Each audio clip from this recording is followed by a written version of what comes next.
So DEFINE PCI was a 500-patient multi-center prospective study looking at the question in what percentage of cases do we leave significant ischemia behind, defined by an IFR of 0.89 or less. And the question is, what is new? Why do we need to do the study? Part of the answer, I think, is the following, is that when we're looking at all the stent trials over the last 20 years, doesn't matter which one, high-quality studies, we find that at 1 year, 20 to 30% of patients have recurrent chest pain, recurrent angina, right? And so the question is, are those the patients potentially that we leave behind where we have significant ischemia despite us thinking we did a good job based on the angiogram, and does that correlate to symptoms over time?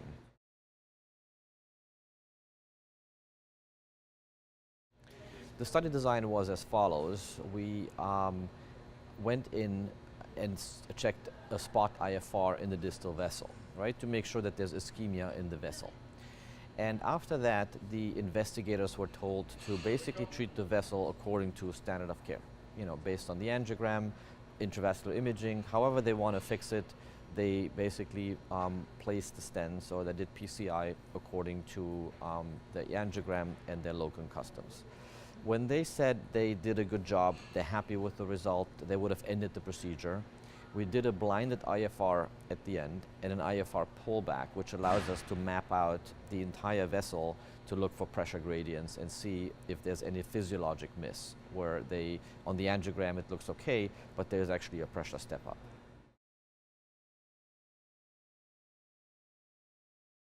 So the main finding of the study was that it turns out in 24% of patients, almost 1 out of 4 patients, there is still significant ischemia despite the operator thinking they did a good job on the angiogram. And again, ischemia was defined as an IFR of 0.89 or less. But the important message is this, that when we did the pullback, we found that the vast majority of those patients, 82%, had a missed focal lesion, which means that if the operator knew about this, this could have been intervened upon and potentially improved.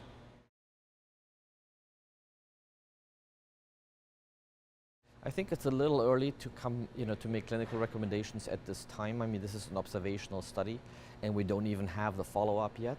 But having said that, I think the results are eye-opening in that we know that 1 out of 4 patients still have significant ischemia leaving the lab.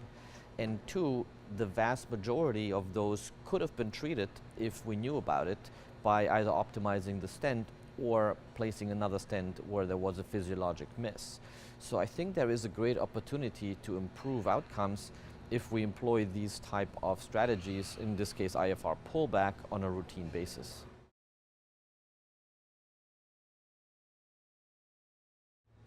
Well, we actually are planning now a randomized trial based on these results, which will randomize a large number of patients to a strategy of IFR pullback with co-registration to the angiogram. So we map out the entire vessel ahead of time.